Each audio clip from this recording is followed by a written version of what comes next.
Oh, howdy ho, officer. We've had a doozy of a day. There we were minding our own business, just doing some chores around the house when kids started killing themselves all over my property. Well, that's what happened, Tucker. He would have to be a moron to believe that, Dale. It doesn't matter what happened. What matters is what looks like what happened. And what looks like what happened is pretty nasty.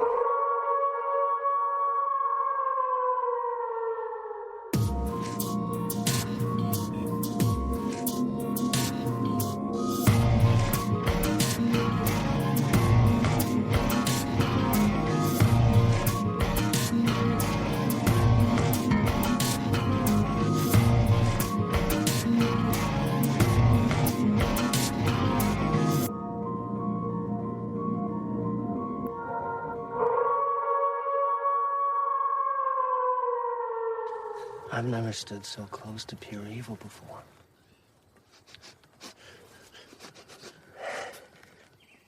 It kind of stinks. Oh, it's supposed to be 24-hour protection.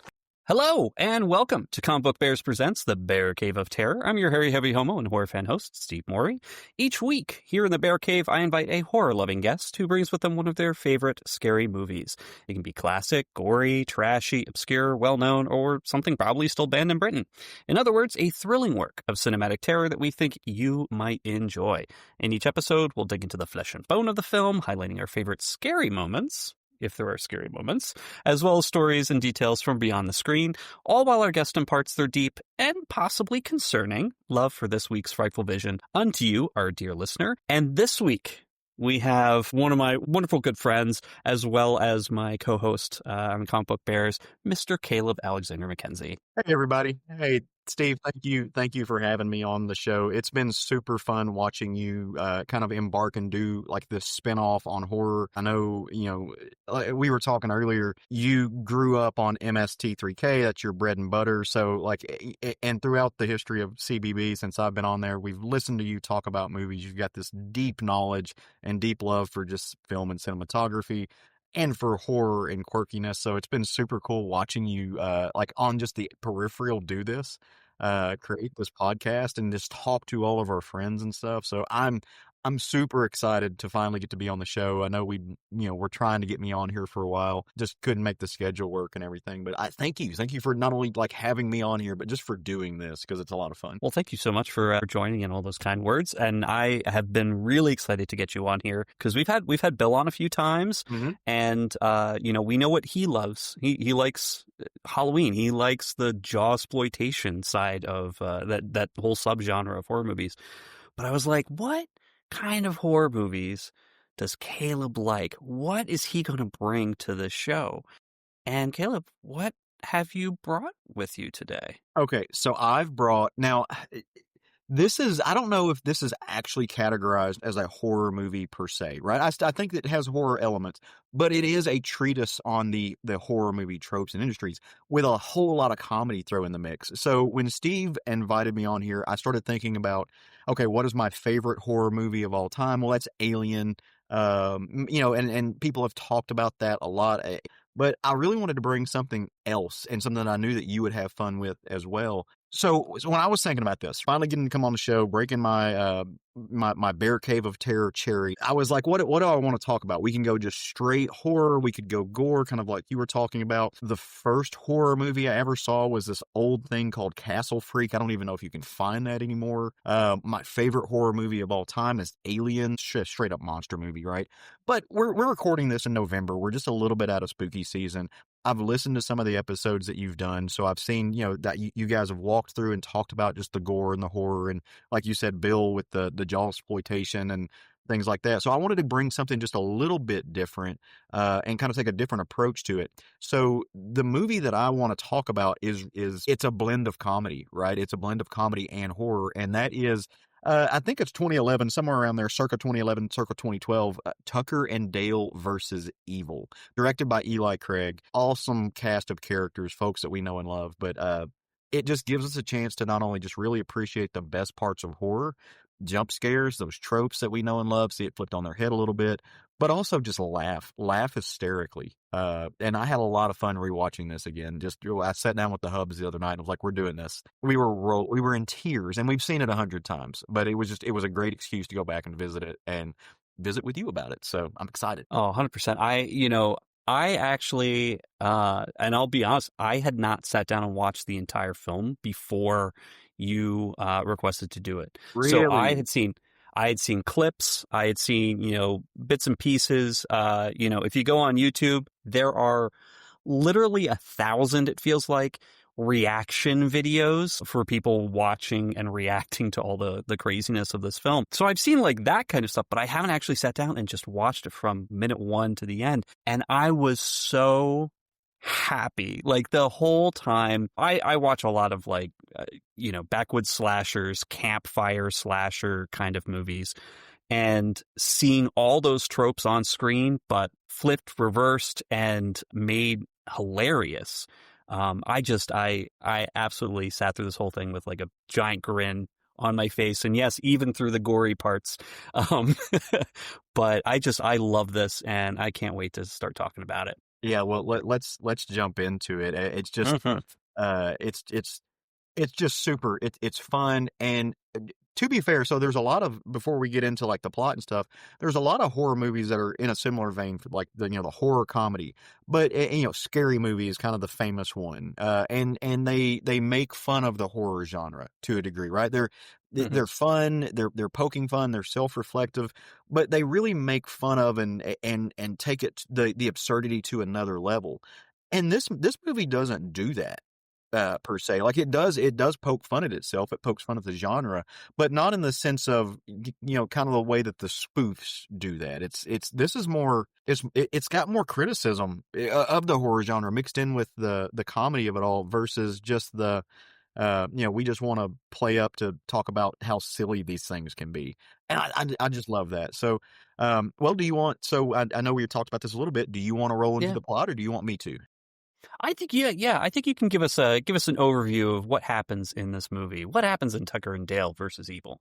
Well, now I will do my best. Now I want to, for those of you who are listening to this, if you've watched Comic Book Bears, then you probably already know that Steve is the one who is the master of summarizing movies and getting into just kind of the meat and potatoes of what happens.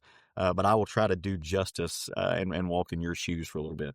So it opens up these college kids, and that is important to know because it talks about kind of how they view themselves and how Eli Craig and the other writers want you to view these kids. They're on a trip together. I don't know if it's spring break or kind of what's happening, but they're going camping. They're all college kids and they're getting away. Kind of the main quote unquote alpha male in the group.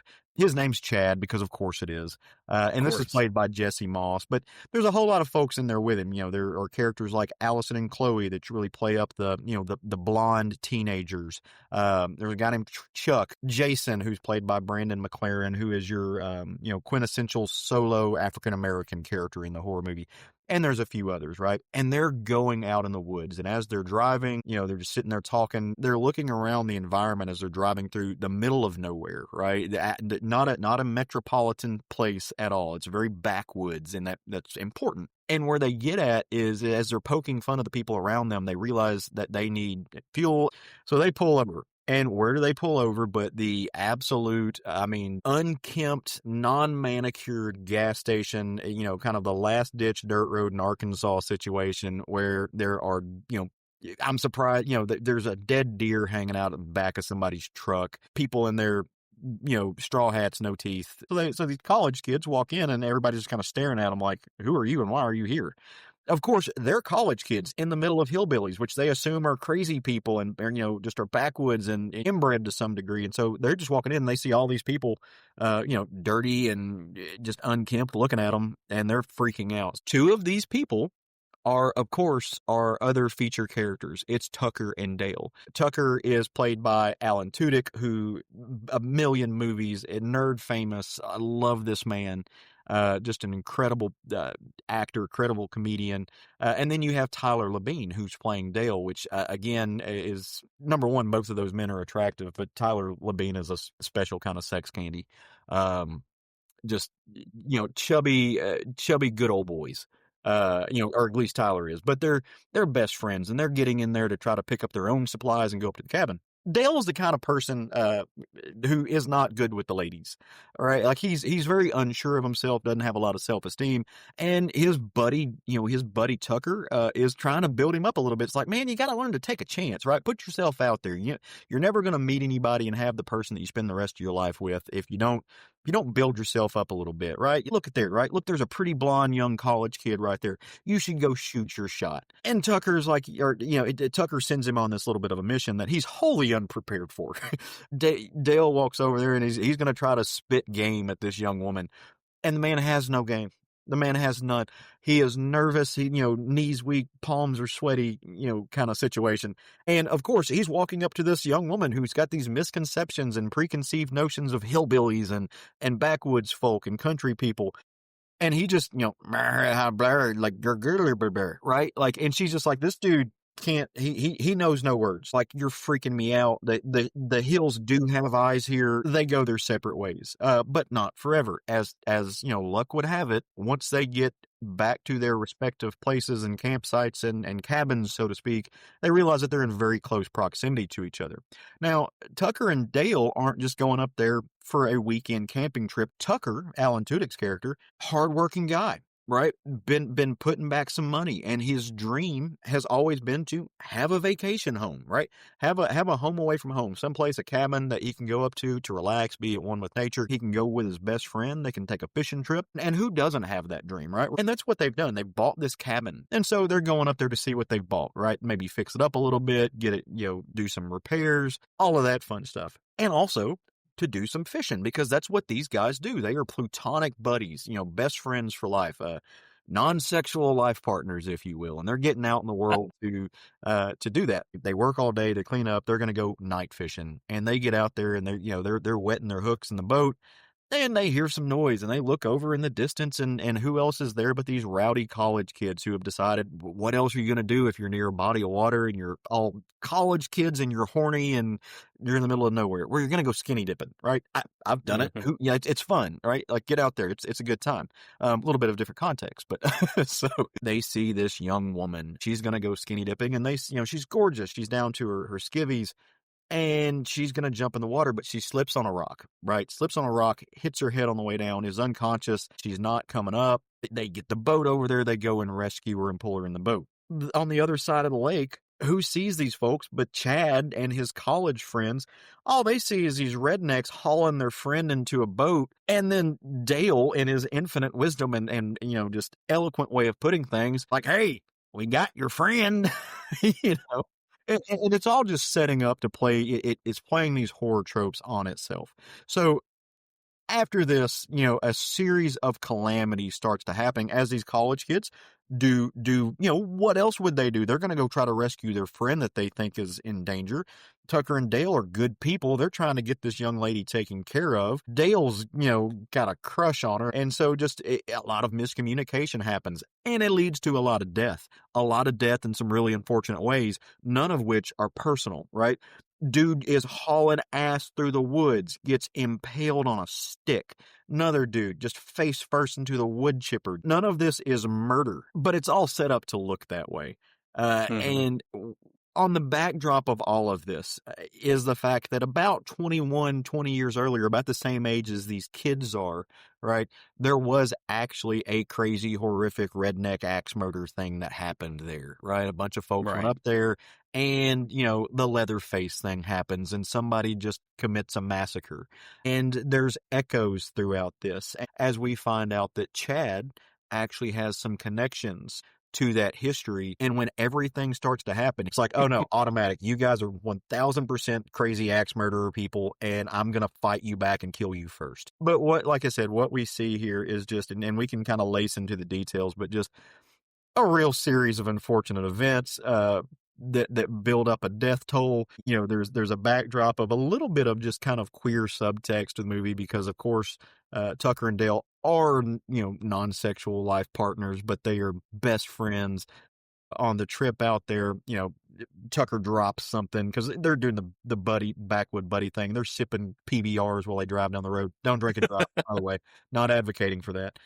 And they get pulled over, so they're trying to hide their beer. And of course, Dale's sleeve gets stuck on Tucker's boot as he's going to get the beer. And it looks like Dale was giving him roadhead as they go down the road. And the cop's just like, "You boys, you boys okay?" Just a series of misfortune just builds up. This truly is one of my absolute favorite movies when it comes to this time of year, the spooky season. Because as you and I, we've spoken about before, the movie kind of plays on two levels, and you can watch it on two levels. If you just want big fun, dumb fun horror comedy and you don't want to think too hard about it, you don't have to. It is entertaining. You will laugh. It does have jump scare moments. If you like gore, there is some gore here. But if you want to think deeper about the politics of horror, there's that too. You can unpack this movie, and there is a lot to unpack. Well, I think you got in a lot of detail there, especially the setup of this, because it literally, when this movie opens, it is the same opening that you see in a lot of this type of genre, this backwoods butchery, college kids going camping, those kind of slasher films. The setup is pretty formulaic. It's an old trope. But where it switches is it immediately goes back to, it goes to Tucker and Dale's perspective. And these are just two buddies who are looking to fix up this vacation place and just have a nice place to hang out and just, get away from it all, go fishing and just enjoy their friendship. There is some there's some queerness in there. There's some potential for more humor, and there is. I mean, like that scene with the cop at the beginning, where you get to see big shirtless Tyler Labine. Woof. Yeah. Right. That's in a your big very bear moment. in a very suggestive position, right? Oh, absolutely, absolutely. Well, then again, anything with Tyler Labine for me is a suggestive position. So that's true. Yeah. but besides that, there's a real illustration of how these two friends work. The dynamic is great. Dale is. He's the sweet, bumbling sidekick, kind of like the happy-go-lucky Bubba, who doesn't have a lot of confidence. And then you have Tucker, who's kind of, take charge, but he also keeps trying to prop up his buddy because he really cares about Dale and wants Dale to be happy and confident and just, go for what he wants. And in that case here, it is one of the college girls, Allison, or Allie, played by Katrina Bowden, who is just so happens, I think at the time, the actress herself was voted as one of the sexiest women by Esquire or People magazine or something like that. She's also famous for being on 30 Rock at the time. Two very opposite people, at least in these types of genre films. You don't see them getting together. And Dale, of course, knows this. But Tucker's like, look, you just need the confidence because I know you were a great guy. Well, and what I love about that relationship, because you're absolutely right. Like Tucker is, he's trying to talk up his buddy. He's trying to get him to go shoot his shot. But there is something funny about there because he also doesn't want to upset the dynamic that they have, right? So he's telling, he's telling Dale, you've got to be more assertive. You've got to stand up for yourself. Dale tries to practice that with Tucker, and Tucker's like, no, not with me. Don't get it twisted. This ain't changing. This is established. Like our dynamic. Locked in, bro. You go shoot your shot that way. That's my beer. But that's, again, that's what I've got friends like that. That's what they do. That's the dynamic that you build up with your buddies. What I like about this is the queer undertones throughout their relationship. The movie came out in 2011, but this was actually written much earlier than that.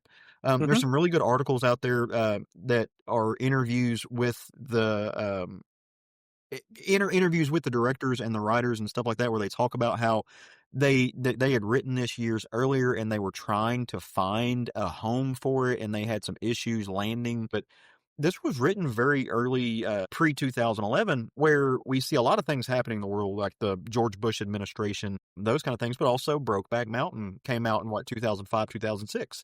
And this is kind of right around that same era where we're kind of playing up that trope as well, and touching on that.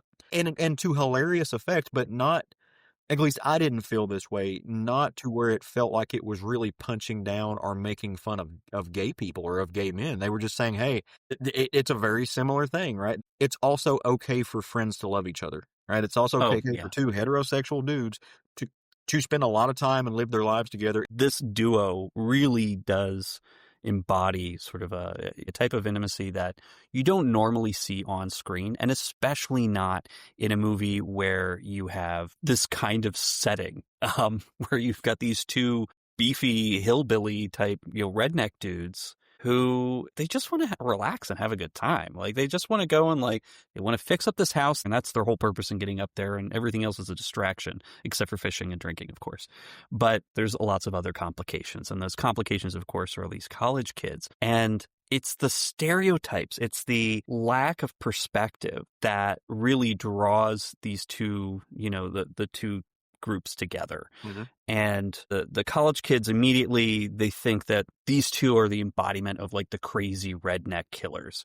They've kidnapped their best friend. We've got to stop them. We've got to get them back. Chad, of course, being kind of the driver here because he's got his own, psychosis, going on. But they could be going and getting help. They could be going and working with the police. One actually does go and grab the sheriff. But everybody else is just sort of well, I guess we got to take things into our own hands, because they also have seen all of those horror movies. They've listened to all the campfire stories. They know it's it's kill or be killed, and we've got to survive, so we've got to fight back. And that's the wrong thing to do, because nobody's fighting anybody. There's no problem. There's no bad guy here. No, until you go back to the title. It's Tucker and Dale versus evil. Like you said, there's no bad guy here. So what's the evil? Right. Well, the evil is, like you just said, the evil is misconception or prejudice. Prejudice, ignorance. Right. But in defense of the college kids, to some degree, it's not just that they have these misconceptions and they're just refuse to think of anything else. Anytime that they start to approach the cabin or to talk to Tucker and Dale, something happens to where it looks like these people are fucking insane. Right?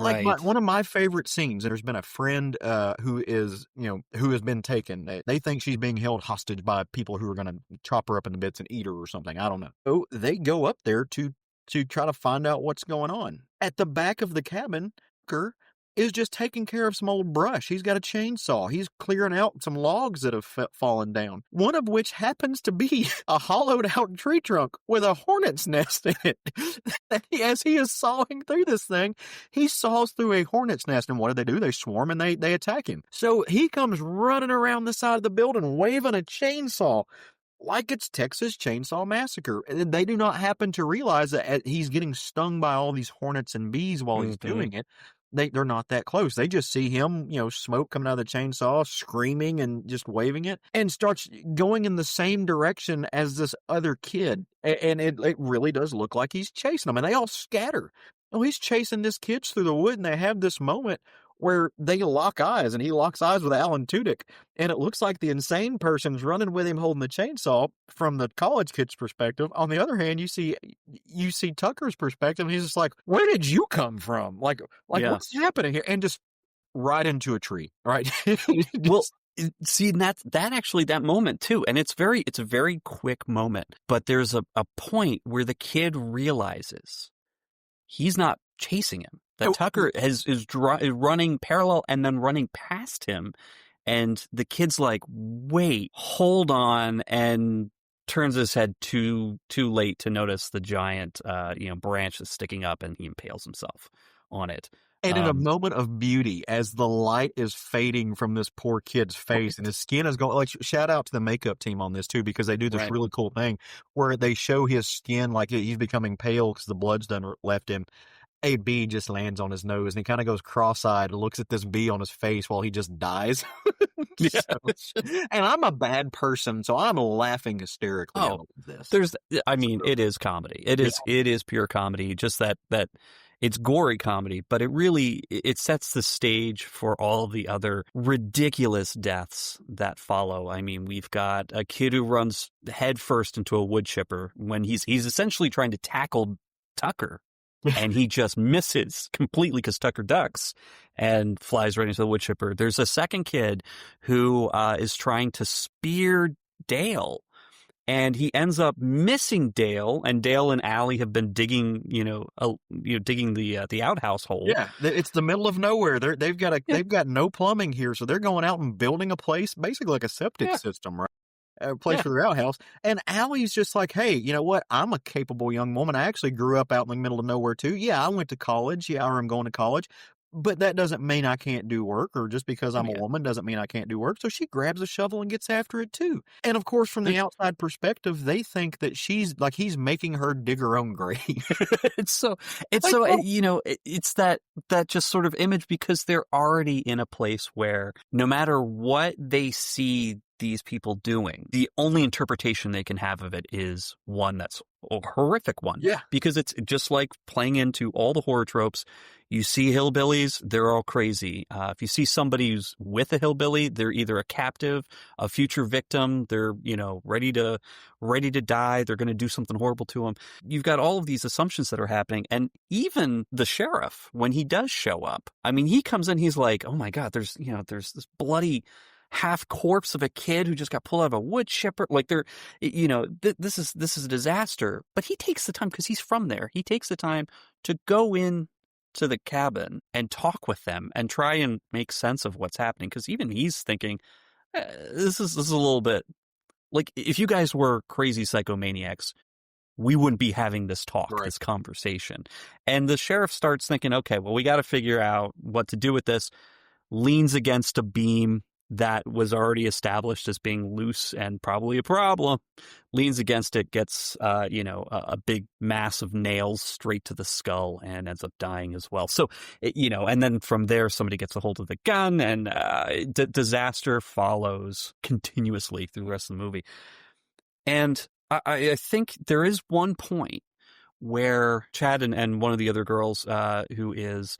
I believe it was Naomi, who's played by Christy Lang. They both get into the cabin, and they're talking with Tucker and Dale. Like, they both are saying, like, oh my God, these psychos here. But Allie sits them down. She sits Chad down. She sits Dale down. She's like, no, talk it out. Like, what's going on here? Say your piece. Say what's bothering you, and we'll come to some kind of happy conclusion. And that's where we hear Chad's side of the story, which establishes, the campfire tale that he told earlier in the movie about the Memorial Day massacre, and how, there was a survivor. Well, he reveals it was his mother that was the survivor. They never found his dad's body. She was raped horribly. They didn't know she was pregnant, all these things. And now she basically lived the rest of her years in an asylum. And so he's coming at it from a point of anger, and, and just, he's so sure that he's right, that these are monstrous hillbillies, just like the ones that massacred his young parents, that it's it's his duty to go and fight back at them. And I love it in that same interview with Eli Craig. He had mentioned that when he was writing him, he thought of him as a young Burt Reynolds from Deliverance. And just like, if you had that kind of butch alpha dude who's just like, I could take things in my own hands. I'm gonna set things right, but make him a dumbass college kid. Well, and it's not only that he can, but in his mind, he not only can, but he should, because he's capable of doing so. It's what is the old saying when you come to the military? It's preemptive strike for peace. And, yes, that kind of thing. And that's really the way that he feels like he's doing. I do want to throw out there too, though, but we're talking about everything from the misconceptions of Chad and the college kid's point of view. Tucker and Dale also are guilty of the same quote unquote sin in the movie, because it doesn't take long. I mean, 2 bodies get dropped, but it doesn't take long for them. Like, Tucker comes up with the idea of, is this just a misunderstanding? What's happening? Did somebody just trip and fall into the wood chipper? No, this dude dove straight into the wood chipper. They must be part of a suicide pact, right? These are insane college kids who are coming to kill themselves, and they're going to kill Allie too. So now we're caught in a horror movie based on all of the things that we know to be true about crazy city people or crazy educated people, and what education can do to them. Right. They're being indoctrinated into some kind of cult, and that this is they're a bunch of lemmings that are trying to take us with them, or, capture Allie because she seems normal and everybody else is crazy. That at least from their perspective, I get it. And they want to protect themselves against that and protect Allie. That moment where Chad and Dale are sitting across the table and Dale's clearly, he's being lovably cuddly Dale and just like, well, I'm just really scared. And yeah, I like board games. I like this. This is not this. I don't understand what's going on here and why you people want to hurt us and hurt each other, hurt yourselves. And before they really have a moment of breakthrough, the two other college kids break in. One of them, I think, spills gasoline. Poor Naomi, I think, gets a weed whacker to the face. Because, by the way, she's still there in the background. And just, it's just, one disaster after another. And you were mentioning the makeup. And the prosthetic, the makeup effects here. There are two main people who are on here. David Traynor was on prosthetics, so a lot of the gore was all kind of his responsibility. And then you also have Sharon Tui, who was on the actual special makeup effects.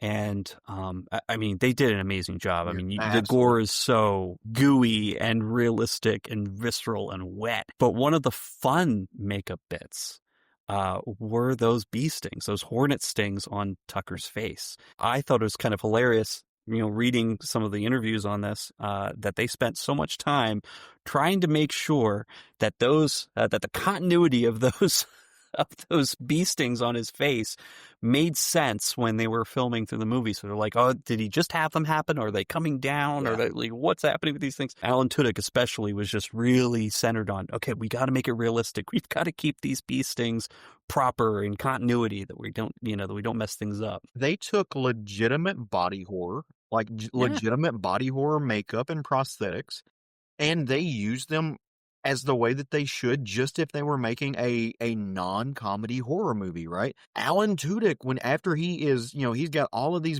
blisters and bee stings on his face, and his face is swollen up, it is grotesque. Yeah. It is not just, it is not done in, like, let's do something to make, like, an eye puff up or, just make him look silly. It's not a Three Stooges thing. It looks grotesque. It looks nasty, to the point that if anybody walked up on this person, they'd be like, ugh, like, bro, like, what's wrong? Are you a leper? Like, what's happening, man? Well, I mean, there's one point where he gets his fingers cut off because they kidnap him. They kidnap him and hold him hostage.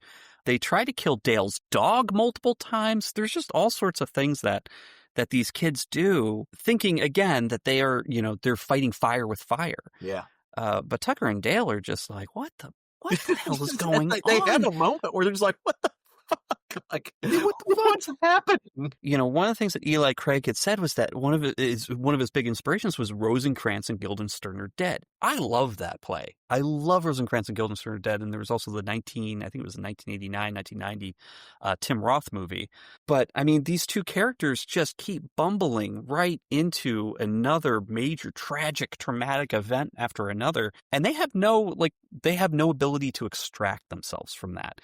They're trapped. And like the quote that he has here, which I think is one of the best ways of summing up what happens to Tucker and Dale. These guys have been sucked into a world that they can't possibly make sense of. And no matter how hard they try, they can't get off the train.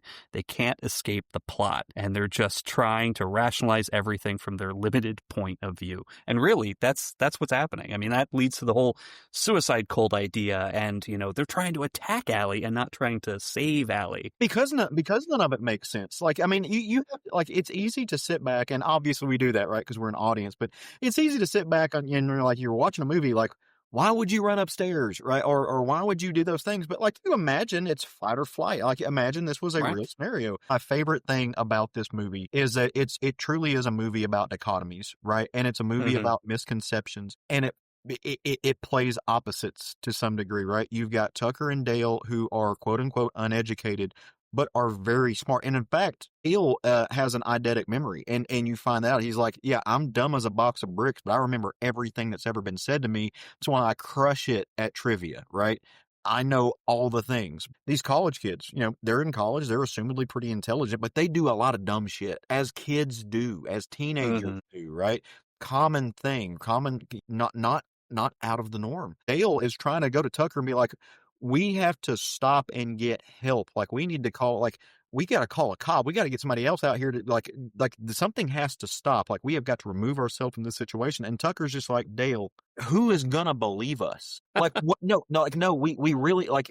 And again, we talk about, good guys committing sins. If you go into like the dynamics of horror movies, and if you're a nerd like Steve and I, we read, collegiate articles about horror film and stuff like that, like the sins of the characters that they ultimately have to pay for. One of Tucker's is that he backs out and says, no, we're going to also try to sweep this under the rug. Like bodies have dropped around us, but he is convinced, if we tell somebody about this, we're going to prison for murder that we didn't commit, but we're going to go, because who would believe that you and I sitting out here in our crazy, scary looking cabin, legitimately, with all of these dead college kids who had a bright future ahead of themselves, got wiped out. No one's going to believe that we didn't do a bad thing. So we have to cover this up. We have to bury these people, get it out of the way.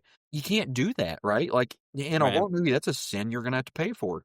The funny thing and the genius behind the writing of this movie is that what inevitably becomes their only way out is an absurdist thing. It is predicated on a massacre from 20 years ago with a lineage of a boy that just happened to show up at the right place at the wrong time that no one otherwise would believe, and somehow it's going to work. And you kind of get the feeling like they are going to have their happy ending in the most absurdist way.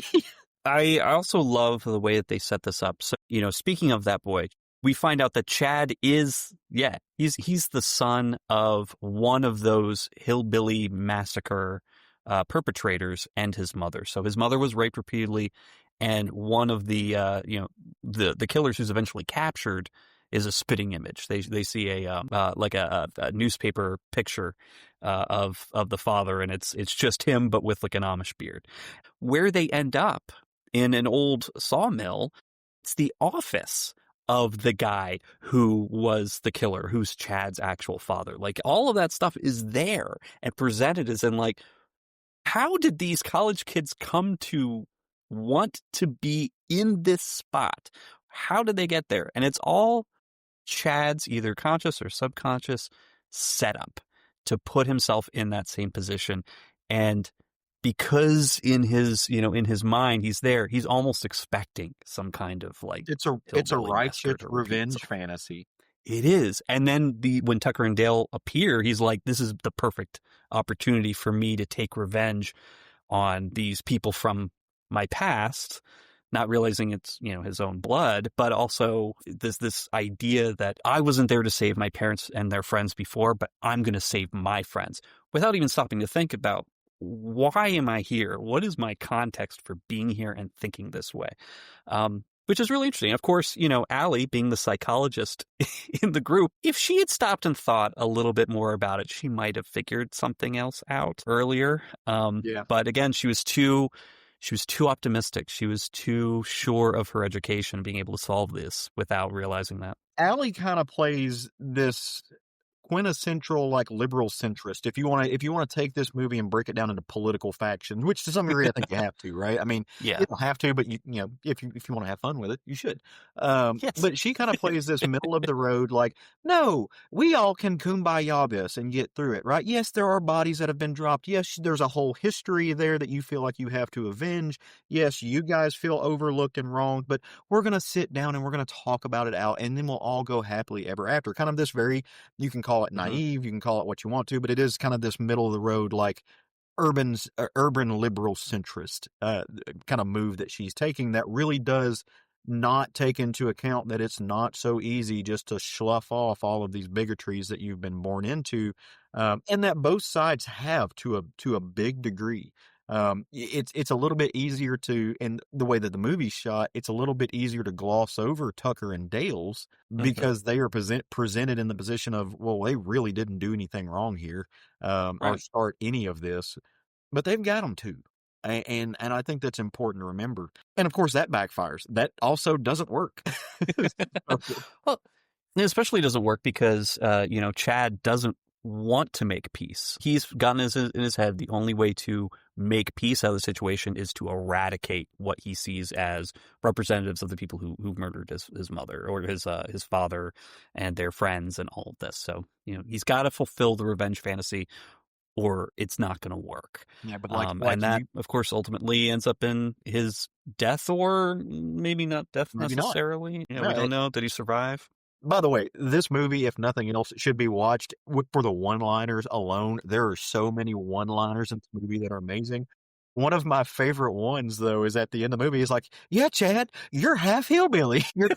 You're fighting, like, the thing that you're fighting against is actually yourself, man." Like, and again, that goes into the, so there's I've read a lot of articles about this movie, but one of them they're Right. talking about, hey, this in some degree is a treatise against racism, right? I do think tonally and thematically it is talking about something akin to racism or xenophobia, right? Which might be the better thing. I don't know how much xenophobia is very much in the zeitgeist of things that we talk about today. I imagine that it was also in 2009 or 8 when this was actually being written, considering what was happening with Islamophobia and what we see here just in regional and cultural divisions inside the United States in and of itself, right? Right. It's definitely it does talk about wealth and privilege versus sort of perceived disparity. Tucker and Dale are seen as, just poor trash, hillbillies. They don't know anything. They're not worth much, in the perception of the college kids. But then,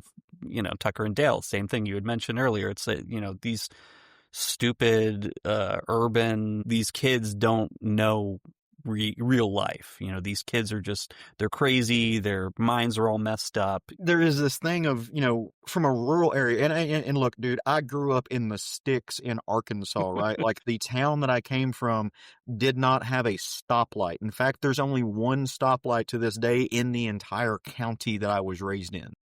Stoplight, right? That's it, right? The town I grew up in, 400 to 500 people, and I grew up outside the town in the middle of nowhere back by a river, right? Like, these roads have numbers, not names.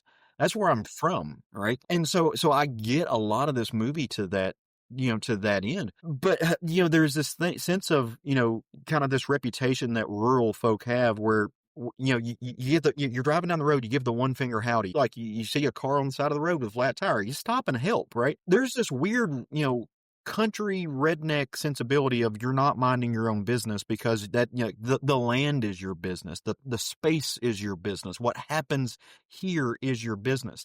Now, that is not reflected in very metropolitan areas, right? Like we were talking earlier, being lonely in a crowd, right? Like, you're Right. walking down a street in Manhattan and you're surrounded by hundreds, if not thousands of people at any given moment. Right. And no one's going to talk to you. No one's going to say a word. You do not make eye contact. You have a mission. You all are going in different directions, the same directions. You mind your business, right? And you don't cause any problems. You don't stop. Like, folks are busy. They got things to go and you're not a part of their plan. There's such a different dichotomy in cultures there. And that's exactly where they fall in this movie is they just don't mind their business. They make two mistakes. They make the mistake of, I guess in that sense too, trying to step up and have some upward mobility. Like, they talk about it, how they had this American dream. They commit the carnal sin, again, as we're talking about in horror tropes, of daring to become better. Versus the college kids who we don't know what their background and what they have either, but I guess they're at least meant to be perceived as better. Like, we're collegiate. We're getting that upper class education. I think, yeah, absolutely. I think that's kind of just what we expect, what we anticipate for these characters, because we fill it as an audience. We always fill in a lot of gaps, and so the idea here is that, okay, well, Tucker and Dale, they're hillbillies. They're driving an old truck. They probably live in the sticks somewhere. Don't have much of a life or really anything going on in their lives. And then these are 6 really, they're college kids. They probably have, maybe some money. They're driving a nice car. They're taking a break from all their studies. But when push comes to shove, the college kids act like complete and utter idiots the entire time. And Tucker and Dale are the ones who are like, what is going on with these people? Like, they're doing things irrationally. They're not being logical. They're being, they're being crazy. Why are we the same one? Like, we're the sane ones here. Like, we're the ones who have our lives together. They are a mess. And it's just a really great commentary there. And I really do appreciate how this movie does it for humor sake as well, but also makes a very poignant point. And, going back to sort of the more personal side of this with Dale himself, Dale and Allison, Allison is a way to bridge the gap between the two. She's, yes, she's a college kid, so there's, perceived privilege there, but she's also from a farm. She kind of understands what it's like to be in the country. She understands what it's like to have to work hard, to work hard to overcome the perception that she's lesser than her, her fellow students. And Dale here, he's super cuddly and cute and handsome and everything. So obviously, when they actually have that romantic connection towards the end, you're rooting for Dale. You're rooting for Allie. You want the two of them to get together and just be happy. Not just because they're the two that survive, and Tucker as well, but just barely. Yeah, I mean, barely Tucker gets out of there. Tucker has that poor bastard. He's got all the injuries. Yeah, just everything. He acts like he's not the one who makes contact at any point. Like, and he ends up in worse shape than Dale does. And just at the end of the day, he's just like he just wants to be in his cabin by himself. I just want to hang out. I want to go fishing. But one of the best moments in this movie is when they're in the bowling alley at the very end on their date. Dale and Allie just really, they are very open about how they feel. And Dale is like, I know I'm not the kind of guy that you want to get with. And she's like, shut up and kiss me, and that right there, you're just sort of like, this is not usually how these things go. Usually the big galoot, as he's called himself, that character that Tyler Labine often plays, that sidekick and whatever, he doesn't usually end up with the girl. He doesn't usually end up on top. And here he is. He's got love. He's got a relationship. He's in one piece. He hasn't been like mutilated or damaged in this situation. And it ends with them kissing. Funny story on the background of that kiss, though. And I know which story you're going to tell. I love this.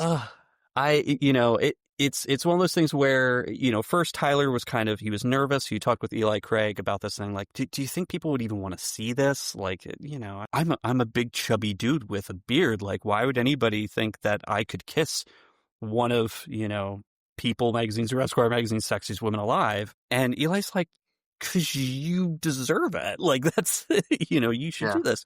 And so they go in. One, he is attractive. He's very attractive. Right?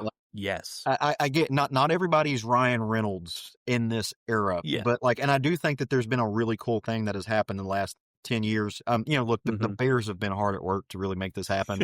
This is really pushing body positivity. The fruits of y'all, and I just appropriate bear culture, but really it's the fruits of y'all's labor. Hairy, heavy dudes have become sex symbols in a lot of ways. Like, look, Nick Offerman, man.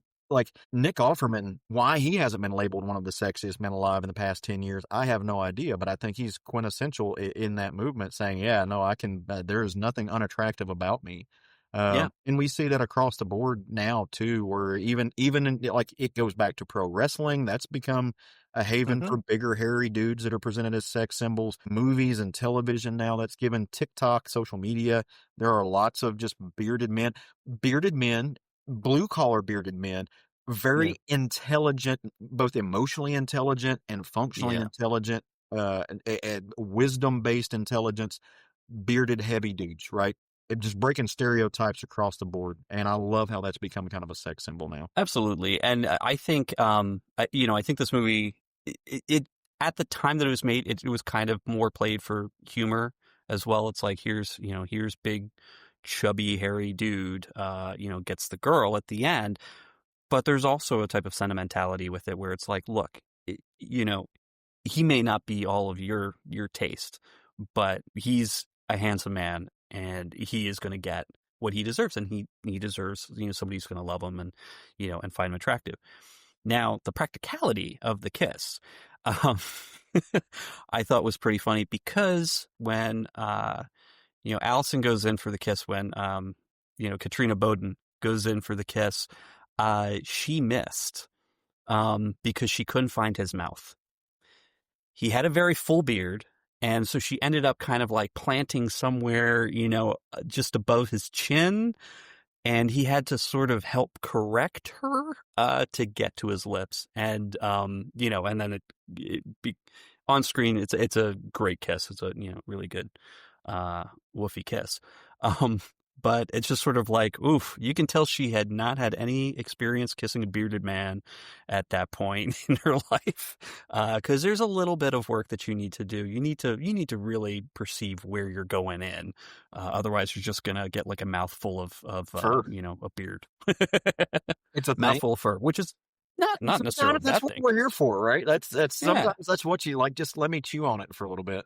So, that's there ain't nothing wrong with that. But Yeah, but like for this movie, I thought it was just a really funny story that Tyler Labine told in an interview. Where he's just like, yeah, it took some work to make sure she could hit it right.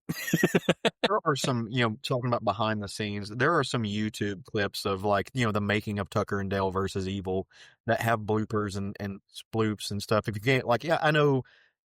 Somewhere around this house, I've got the DVD of this, right? I'm sure there's Right. like, I remember watching director's cuts and bloopers and stuff like that. But even if you can't find those, the internet shall provide, as it always does. Go to YouTube. They're on there. I would have killed to have been just a grip on this movie where I could just sit back and watch these people make this movie, because there is no way that this could not have been just a fun movie set. I also like the fact that the entire crew on this was all local, so they were all out of Calgary area, Alberta. Just the professionalism, the work that went into making this relatively low budget film. And it hit the festival circuit, and eventually, when it was picked up for distribution, it made money at the theater, and it's since then become a huge cult classic in the past, almost 15 years. That it's definitely made its money back, but it's also sold, it's sold DVDs, Blu-rays, it's on streaming, multiple places. You can always check it out if you need to, and I absolutely recommend that you do, because it's great. There's no excuse why it took me this long to watch this movie. And I didn't realize, I thought you'd seen, I was assured that you'd seen the movie before, right? Like I thought certainly you had. I didn't realize that this was your first time watching it until we started recording today. It is quotable. It is memeable. I mean, this is everything. And like I said, I mean, like you and I have both mentioned, there is a metric crap ton of reaction videos to this movie from people who hadn't seen it. I mean, there's so many great like moments. I wouldn't say scary moments. And that is one kind of like, and it's something when you have sort of like a horror comedy like this, there aren't as many scary moments because they sometimes lean more into the comedy aspect than to the horror aspect. But I could say there's some fantastic moments here that are very surprising and gory. So if you're a horror fan, you're definitely going to get what you want out of it. But the wood chipper scene, I think to me, it had me literally jump off the couch and go, "Rah!" Like that. The kid just takes a flying leap right into the intake. Just holy shit! They're trying to pull the Tucker and Dale are trying to pull this poor bastard's torso out of the wood chipper, and they're like, it's stuck, and there's like a bone stuck on something. They're trying to pry it, and you just Tucker's like, I'm going to take this out of my deposit. And they finally pull it off of him, and he's just like, it lands on him, and Dale's freaking out. I was like, get this thing off me, because it's somebody's entrails. And Tucker just pulls it, and it just kind of goes all over his face in slow motion. Just, nah. Oh, brilliant. I mean, so many great moments in this movie, and it's just so much fun to watch. Aside from the political commentary, the psychology of this movie, and of course, like the really cool dynamic that they set up that throws the whole genre onto its head. It is just fun to watch. Thank you. You are welcome, and I'm glad I got to watch this like in proximity with your first time. It's always fun. But I was going to say, you taught me something new that I did not know about this, which is that the director of this movie is actually Sally Field's son. I did not know that until we started talking earlier about this. I had no clue. If you enjoyed what he wrote here, what he directed here, he also makes a very quick cameo in the movie. At the very, very beginning, he's the cameraman who ends up getting scared to death in that opening sequence. It's just a cute way of having the director, make a quick appearance in his own movie. I think this was just a really great piece of work. Well, I would love, so if folks are listening to this and they haven't seen this, I was able to stream it on Hulu. I believe it's available on Hulu. I watched it on Prime. Watch it. Be prepared to laugh. Know what you're going into. It's super. It's a very enjoyable way to spend a Friday night or Saturday night. So yeah, and then come let us know. Even if you just swing by the Comic Book Bears Facebook page, let us know what you think about this if you haven't seen it before. I would very much enjoy catching up with people who have not experienced this or just now getting it for the first time to see how it treated you in the year of our Lord 2025. You've just listened to another episode of the Bear Cave of Terror, and if you haven't seen Tucker and Dale vs. Evil, or after listening to us are struck with an irresistible compulsion to watch it again, it is streaming on Hulu and Disney+, Amazon Prime, and a couple other spots. It's also available to purchase digitally and on physical media. And Caleb, if listeners would like to get in touch, how would they do that? With me, well, number one, you can always come listen to our podcast, right? We're available. The Comic Book Bears podcast is everywhere. We also have a Facebook group. We're the Comic Book Bears podcast on Facebook, just Comic Book Bears on everything else. But you can check me out on Instagram. I'm there all the time. It's at Council of Caleb. Now, not council like a group of people, but council like an attorney does, because despite the overalls and all the tattoos, I am, in fact, a lawyer. So it's at Council of Caleb. Come hang out with me on Instagram and check me out there. Awesome. And if you would like to, you can also follow Bear Cave of Terror at Bear Cave of Terror on Blue Sky or Instagram, or send an email to bearcaveofterror@gmail.com. A list of sources will be available in the show notes if you'd like to learn a little bit more about Tucker and Dale versus Evil. And remember, you're a good-looking guy, more or less. Just be yourself and talk to the sexy college co-ed, and have yourself a doozy of a day. Good night, everyone.